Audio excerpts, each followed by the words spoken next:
ਜਦੋਂ ਯੂਸਫ ਜਿਹੜਾ ਕਿ ਅਬਰਾਹਮ ਦੀ ਨਸਲ ਵਿੱਚੋਂ ਸੀ ਤੇ ਮਿਸਰ ਵਿੱਚ ਇੱਕ ਜ਼ਿੰਮੇਦਾਰ ਸ਼ਖਸ ਸੀ ਤੇ ਉਸਨੇ ਆਪਣੇ ਪਿਓ ਤੇ ਸਾਰੇ ਘਰਾਣੇ ਨੂੰ ਆਖਿਆ ਕਿ ਉਸ ਦੇ ਨਾਲ ਆ ਕੇ ਰਹਿਣ। ਉਹ ਬੜੇ ਵੇਲੇ ਤੱਕ ਉੱਥੇ ਹੀ ਰਹੇ, ਜਿਸ ਵੇਲੇ ਤੱਕ ਯਾਕੂਬ, ਯੂਸਫ ਤੇ ਉਹਨਾਂ ਦੇ ਸਾਰੇ ਬਾਲ ਬੱਚੇ ਮਰ ਨਾ ਗਏ ਤੇ ਨਸਲ ਮੁੱਕ ਗਈ। ਅਬਰਾਨੀਆਂ ਦੀ ਦੂਜੀ ਨਸਲ ਤੇ ਉਹਨਾਂ ਦੇ ਬੱਚੇ ਵੱਧਦੇ ਗਏ, ਇੱਥੋਂ ਤੱਕ ਕਿ ਉਹਨਾਂ ਨੇ ਮਿਸਰ ਦੀ ਧਰਤੀ ਨੂੰ ਭਰ ਦਿੱਤਾ।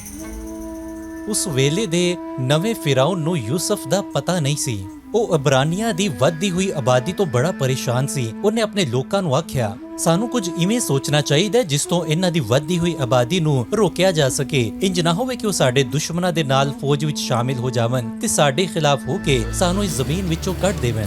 ਉਹਨਾਂ ਨੂੰ ਸ਼ਰਮਿੰਦਾ ਕਰਨ ਵਾਸਤੇ ਉਹਨੇ ਉਹਨਾਂ ਕੋਲੋਂ ਬੜੀ ਸਖਤ ਮੁਸ਼ੱਕਤ ਕਰਵਾਈ, ਲੇਕਿਨ ਜਿੰਨੀ ਉਹ ਉਹਨਾਂ ਕੋਲੋਂ ਮੁਸ਼ੱਕਤ ਕਰਵਾਉਂਦੇ ਸਨ ਤੇ ਉਹਨਾਂ ਨੂੰ ਸ਼ਰਮਿੰਦਾ ਕਰਦੇ ਸਨ, ਉਹ ਤਦਾਦ ਵਿੱਚ ਵੱਧਦੇ ਜਾਂਦੇ ਸਨ।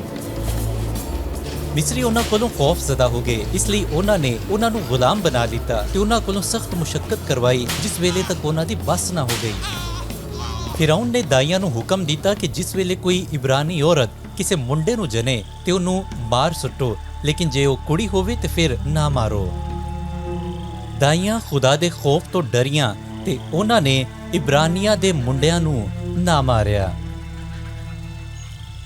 ਜਿਸ ਵੇਲੇ ਫਿਰੌਨ ਨੇ ਪੁੱਛਿਆ ਕਿ ਇੰਜ ਕਿਵੇਂ ਹੋਇਆ ਤੇ ਉਹਨਾਂ ਨੇ ਜਵਾਬ ਦਿੱਤਾ ਕਿ ਇਬਰਾਨੀ ਔਰਤਾਂ ਮਿਸਰੀ ਔਰਤਾਂ ਤੋਂ ਬਹੁਤੀਆਂ ਤਗੜੀਆਂ ਨੇ ਤੇ ਸਾਡੇ ਅਪੜਨ ਤੋਂ ਪਹਿਲੇ ਹੀ ਉਹ ਬਾਲ ਨੂੰ ਜਨ ਲੈਂਦੀਆਂ ਨੇ। ਫਿਰ ਫਿਰੌਨ ਨੇ ਹੁਕਮ ਦਿੱਤਾ ਕਿ ਹਰ ਇਬਰਾਨੀ ਮੁੰਡੇ ਨੂੰ ਦਰਿਆਏ ਨੀਲ ਵਿੱਚ ਸੁੱਟ ਦਿੱਤਾ ਜਾਵੇ। ਇੱਕ ਇਬਰਾਨੀ ਔਰਤ ਸੀ ਜਿਹੜੀ ਆਪਣੇ ਮੁੰਡੇ ਨੂੰ ਦਰਿਆਏ ਨੀਲ ਵਿੱਚ ਸੁੱਟ ਨਾ ਸਕੀ ਤੇ ਉਹਨੇ ਉਹਨੂੰ 3 ਮਹੀਨਿਆਂ ਤੱਕ ਲੁਕਾਈ ਰੱਖਿਆ। ਜਿਸ ਵੇਲੇ ਉਹ ਉਸ ਨੂੰ ਹੋਰ ਲੁਕਾ ਨਾ ਸਕੀ ਤੇ ਉਹਨੇ ਮੁੰਡੇ ਨੂੰ ਇੱਕ ਟੋਕਰੀ ਵਿੱਚ ਪਾਇਆ ਤੇ ਉਹਨੂੰ ਦਰਿਆਏ ਨੀਲ ਵਿੱਚ ਵਗਾ ਦਿੱਤਾ। ਉਸ ਦੀ ਭੈਣ ਕੁਝ ਫਾਸਲੇ ਤੋਂ ਇਹ ਵੇਖਦੀ ਰਹੀ ਕਿ ਉਸ ਦੇ ਨਾਲ ਕੀ ਹੁੰਦਾ ਏ। ਫਿਰੌਨ ਦੀ ਕੁੜੀ ਦਰਿਆਏ ਨੀਲ ਵਿੱਚ ਆਪਣੀਆਂ ਕਨੀਜ਼ਾਂ ਦੇ ਨਾਲ ਨਹਾਉਣ ਡਈ ਸੀ। ਉਸਨੇ ਟੋਕਰੀ ਵੇਖੀ। ਜਦੋਂ ਉਹਨੇ ਟੋਕਰੀ ਖੋਲੀ ਤੇ ਉਹਨੂੰ ਪਤਾ ਚੱਲਿਆ ਕਿ ਇਹ ਤੇ ਖੁਦਾ ਦੇ ਲੋਕਾਂ ਇਬਰਾਨੀਆਂ ਦਾ ਮੁੰਡਾ ਏ। ਉਸਦੀ ਭੈਣ ਫਿਰੌਨ ਦੀ ਕੁੜੀ ਦੇ ਕੋਲ ਗਈ ਤੇ ਉਸ ਨੂੰ ਆਖਿਆ ਕਿ ਕੀ ਤੂੰ ਚਾਹਨੀ ਹੈ ਕਿ ਮੈਂ ਇਸ ਮੁੰਡੇ ਨੂੰ ਸਾਂਭਣ ਵਾਸਤੇ ਕਿਸੇ ਨੂੰ ਲੈ ਆਵਾਂ? ਉਸਨੇ ਆਖਿਆ, ਚੰਗੀ ਗੱਲ ਏ, ਲੈ ਆ। ਤੇ ਫਿਰ ਉਹ ਗਈ ਤੇ ਮੂਸਾ ਦੀ ਮਾਂ ਹੀ ਨੂੰ ਬੁਲਾ ਲਿਆਈ। ਫਿਰੌਨ ਦੀ ਕੁੜੀ ਨੇ ਉਸ ਨੂੰ ਆਖਿਆ ਕਿ ਇਸ ਮੁੰਡੇ ਨੂੰ ਦੁੱਧ ਪਿਆ ਤੇ ਮੈਂ ਤੈਨੂੰ ਇਸ ਕੰਮ ਵਾਸਤੇ ਰੁਪਈਏ ਦੇਵਾਂਗੀ। ਤੇ ਇੰਜ ਹੀ ਹੋਇਆ। ਜਿਸ ਵੇਲੇ ਮੁੰਡਾ ਵੱਡਾ ਹੋਇਆ ਤੇ ਉਹ ਫਿਰੌਨ ਦੀ ਕੁੜੀ ਦੇ ਕੋਲ ਲੈ ਕੇ ਆਈ ਤੇ ਉਹਨੇ ਉਹਨੂੰ ਗੋਦ ਵਿੱਚ ਲਿੱਤਾ ਤੇ ਉਹਦਾ ਨਾਂ ਮੂਸਾ ਰੱਖਿਆ। ਮੂਸਾ ਮਹਲ ਵਿੱਚ ਵੱਡਾ ਹੋਇਆ ਤੇ ਮਿਸਰੀ ਸਾਇੰਸ ਤੇ ਹਿਕਮਤ ਵਿੱਚ ਮਹਾਰਤ ਹਾਸਲ ਕੀਤੀ। ਇੱਕ ਦਿਹਾੜੇ ਮੂਸਾ ਆਪਣੇ ਲੋਕਾਂ ਨੂੰ ਮਿਲਣ ਗਿਆ ਤੇ ਉਹਨੇ ਵੇਖਿਆ ਕਿ ਇੱਕ ਮਿਸਰੀ ਉਹਨਾਂ ਨੂੰ ਮਾਰਨ ਡਿਆ ਸੀ।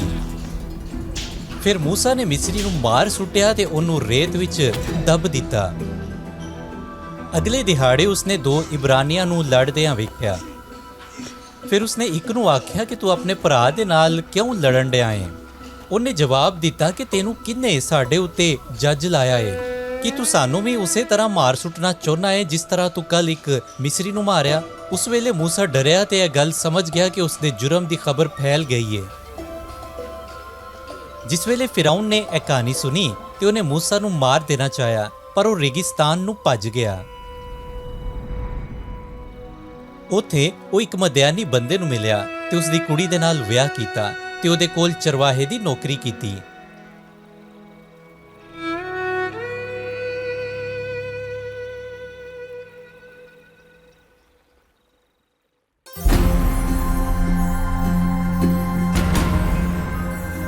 ਮੂਸਾ ਦੀ ਮਾਂ, ਉਹਦੀ ਭੈਣ ਤੇ ਦਾਈਆਂ ਨੇ ਇਹ ਫੈਸਲਾ ਕੀਤਾ ਕਿ ਉਹ ਫਿਰੌਨ ਦੀ ਨਾਫਰਮਾਨੀ ਦਾ ਖਤਰਾ ਮੋਲ ਲੈਣ।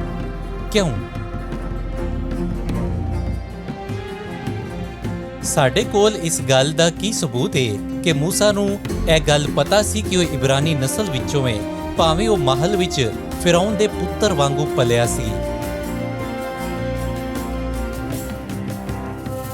ਇੱਕ ਵਾਕਿਏ ਨੇ ਮੂਸਾ ਦੀ ਜ਼ਿੰਦਗੀ ਪੂਰੀ ਤਰ੍ਹਾਂ ਬਦਲ ਦਿੱਤੀ। ਤੁਸੀਂ ਇਸ ਦੇ ਬਾਰੇ ਕੀ ਸੋਚਦੇ ਹੋ?